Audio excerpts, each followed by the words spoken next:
नमस्कार दोस्तों, आज के इस वीडियो में आपको बताऊंगा दो गोले के आयतनों का अनुपात दिया है और उनके पृष्ठ क्षेत्रफलों का अनुपात ज्ञात करना है। यह सवाल ऑब्जेक्टिव में पूछा जाता है और विद्यार्थी कंफ्यूज कर जाता है, बना नहीं पाता है। तो ध्यान से आपको समझना है। कह रहा है दो गोलों के आयतनों का अनुपात 64:125 है, तो उनके पृष्ठीय क्षेत्रफलों का अनुपात है। आज के बाद इस तरह का सवाल आपसे नहीं छूटेगा, ना ही मिस होगा। आराम से आप सवाल को हल कर पाएंगे। तो हम आपको समझाने के लिए गोला भी बना लिए हैं, ठीक ना।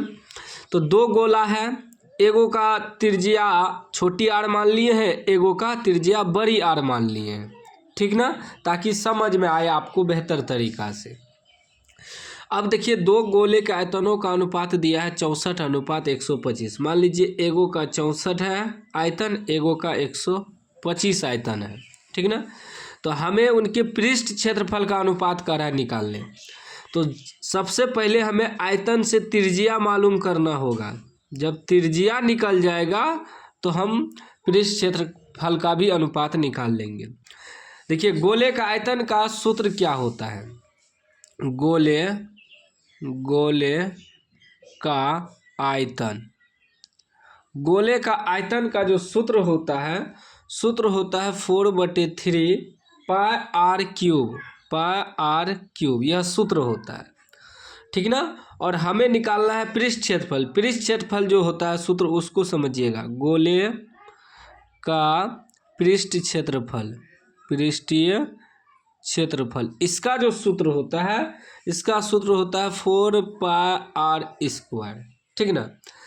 तो ये आयतन से हमें पृष्ठ क्षेत्रफल निकालना है। तो सबसे इसमें भी देखिए आर स्क्वायर लगता है, यानी कि त्रिज्या का स्क्वायर, इसमें त्रिज्या का क्यूब लगता है।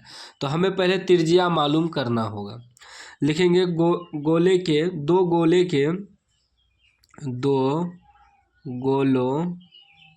दो गोलों के आयतनों का अनुपात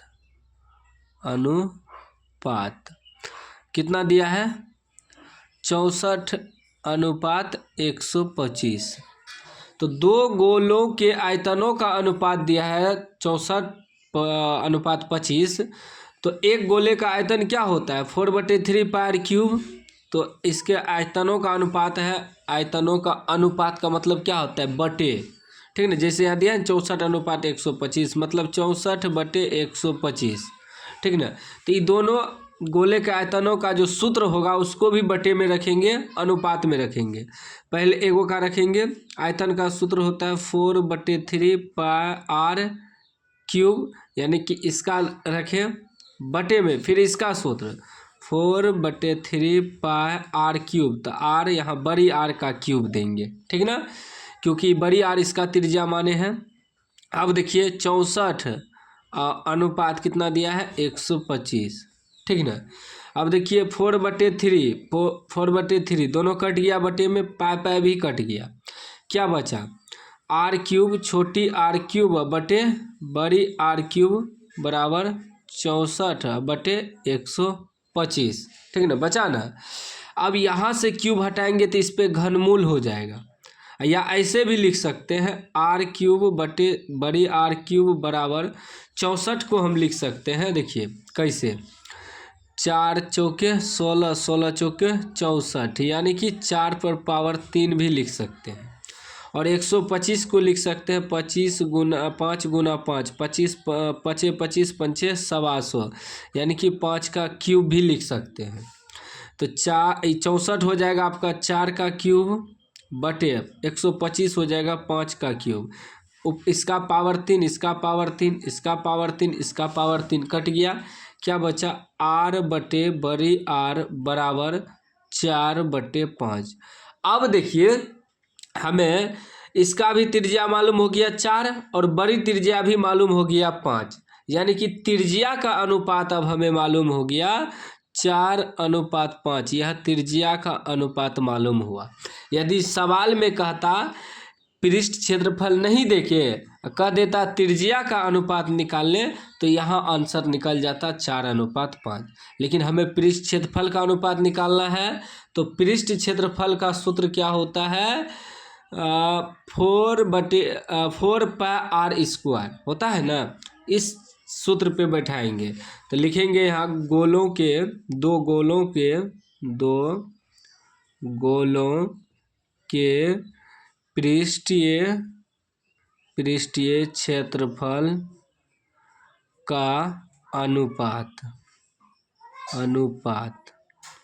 ठीक ना। दो गोलों के पृष्ठीय क्षेत्रफल का अनुपात, तो गोले का पृष्ठ क्षेत्रफल होता है 4πr², तो 4πr², ये छोटी r दिए हैं, फिर वही सूत्र बटे में लगाएंगे क्योंकि अनुपात निकाल रहे हैं दो गोलों का, तो इसका भी सूत्र बैठाएंगे 4πr², ठीक ना। अब देखिए 4π कट गया, क्या बचा, छोटी r² बटे बड़ी r²। छोटी r कितना निकला है 4, तो इसका स्क्वायर बटे बड़ी r निकला है 5, तो 5 का स्क्वायर कितना आ जाएगा, 4 का स्क्वायर 16 और 5 का स्क्वायर 25, यानी कि आपका आ गया 16:25। यही आंसर हो गया, 16:25 जो है आपका आंसर हो गया, 16:25, यानी कि सी राइट आंसर हो जाएगा।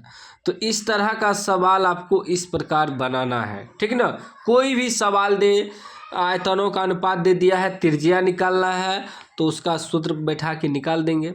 बस दो गोले दिया है या दो बेलन दिया है या दो शंकु दिया है, तो उसके सूत्र को दोनों को बटे में रखना है, जितना दिया है करेंगे, जो निकालना है निकल जाएगा, आंसर आपका हो जाएगा, ठीक ना। बस सूत्र मालूम होना चाहिए। हम क्या किए, इसमें सूत्र पे बैठा है, आसानी से सॉल्व कर लिए। वो तो आपको समझाने के चक्कर में 6-7 मिनट लग गया, नहीं तो 1 मिनट में सवाल को सॉल्व कर देते। 1 मिनट भी नहीं लगता, आधा मिनट लगता, ठीक ना। लेकिन हम आपको समझाने के लिए थोड़ा विस्तार से बता दिए ताकि आगे आपको दिक्कत ना हो। उम्मीद है समझ गए होंगे। समझ गए तो लाइक कर दीजिए, चैनल को सब्सक्राइब कर दीजिए।